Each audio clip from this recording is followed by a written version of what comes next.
Иван Чупич повторно во Македонија со Загреб, Лига шампиони, Еврофарм Пилистер, една разлика, бодови кои што ќе ви значат многу во понатамошниот тек на надпреварувањето. Еве твој коментар за овие 60 минути. Pa da, така,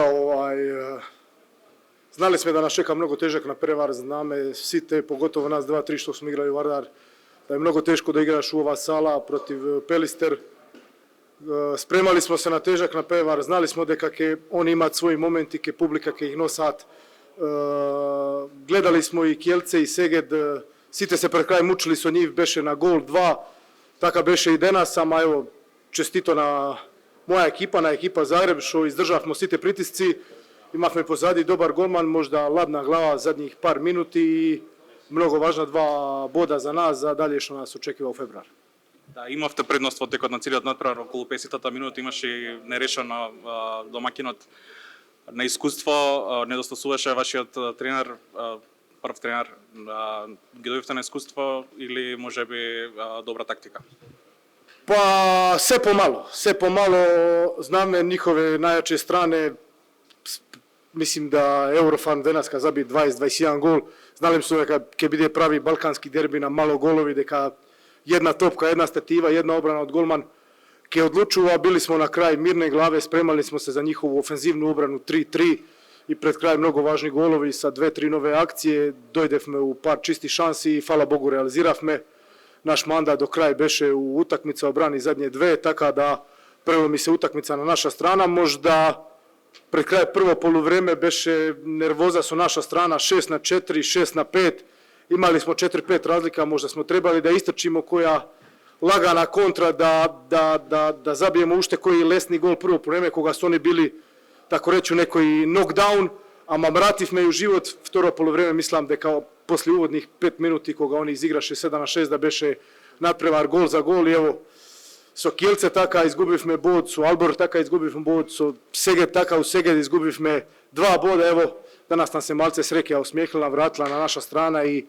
mnogo zadovoljni idemo na praznici. И противникот е добро познат за тебе, играше со посебни емоции во овој дуел. Pa taka, normalno, ja jesam Vardarovac, svi te zna toa i čest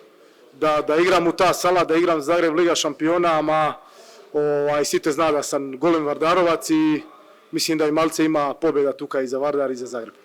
Двата бода од Битола може би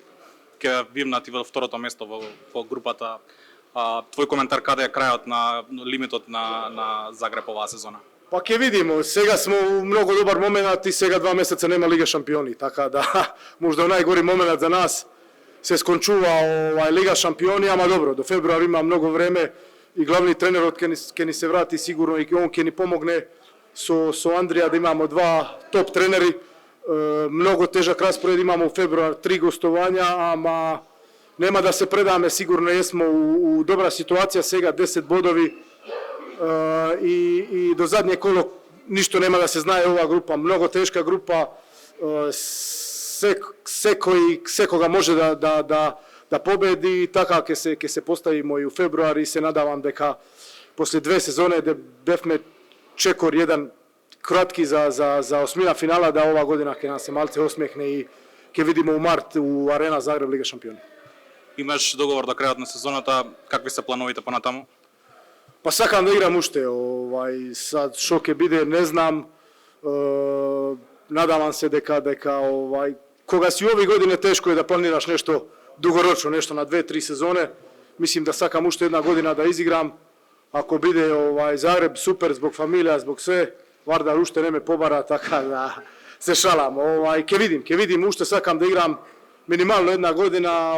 ke vidimo, možda sam neko se vrati u Vardar, pa onda ke se vratim ja. Se šalam. Ništa.